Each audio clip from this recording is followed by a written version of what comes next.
my channel. Jadi di sini aku mau bikin video tugas lagi. Sebelumnya aku mau memperkenalkan diri dulu.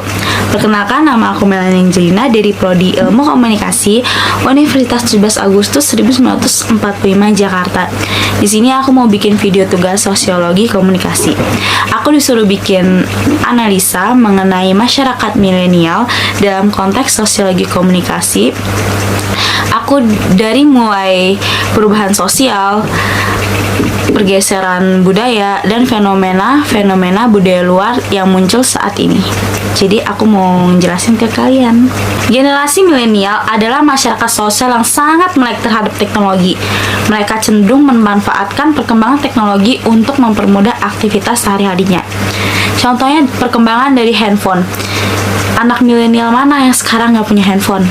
Yang nggak tahu make handphone? Nggak ada kan? Hampir semuanya anak-anak zaman sekarang itu tahu handphone. Bahkan anak kecil pun bisa main handphone kan? Dari handphone tersebut, handphone itu perkembangan sangat pesat dari HP yang masih ada keyboardnya di layar. Perkembangannya terus-menerus berkembang hingga sekarang hanya layar sentuh gitu kan, tidak ada keyboard lagi di layarnya gitu kan. Dari perkembangan handphone tersebut mempermudah masyarakat untuk menjalankan aktivitasnya seperti transportasi. Sekarang kita bisa mesen Grab ataupun Grab motor gitu kan dari handphone kalau kita males menggunakan angkutan umum. Nah, bahkan untuk membayar angkutan umum seperti busway, MRT itu sekarang bisa menggunakan handphone tanpa menggunakan flash gitu. Biasanya nanti mereka ada aplikasi yang harus di-download di HP. Nah, itu aplikasi tersebut itu nanti akan berkaitan dengan aplikasi Dana gitu kan atau m-banking kita. Jadi kita cukup kayak scan barcode.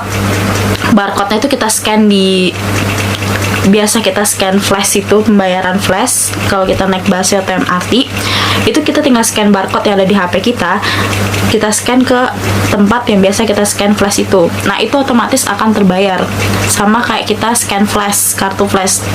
Nah, itu contoh satu untuk mempermudah kehidupan kita sehari-hari gitu kan. Yang kedua, kegiatan belanja.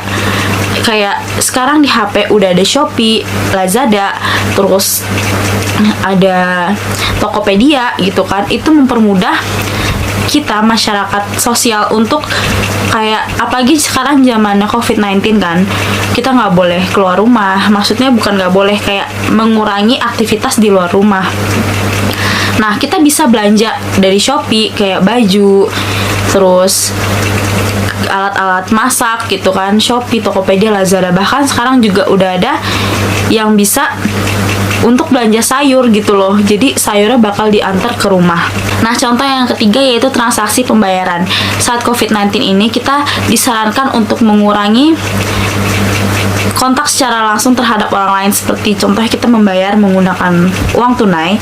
Itu kan akan ada duit itu kan belum tentu bersih, terus tangan kita juga belum tentu bersih kan, kita kasih ke orang yang kayak kita makan, kita ke restoran itu kan kita bayar tunai, itu disarankan pembayaran non tunai kan sekarang. Nah, dari HP tersebut masih sama seperti contoh-contoh yang sebelumnya.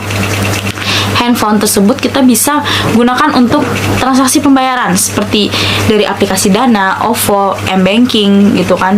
Kita hanya perlu scan barcode yang ada di restoran saat kita makan, otomatis nanti terbayar saldo yang ada di Dana, OVO atau m-banking kita tadi akan tersedot ke sana gitu kan, akan berkurang untuk transaksi pembayaran kita makan tadi.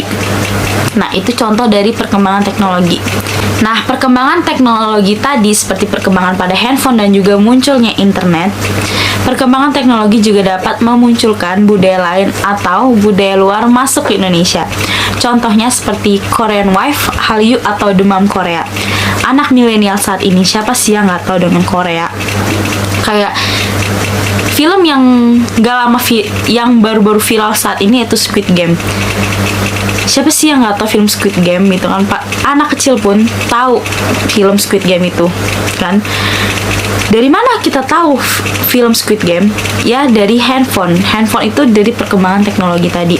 Anak milenial saat ini tuh sangat melek terhadap teknologi, apalagi yang lagi viral, video-video lagi viral atau trending-trending yang lagi viral itu anak milenial pasti tahu gitu kan.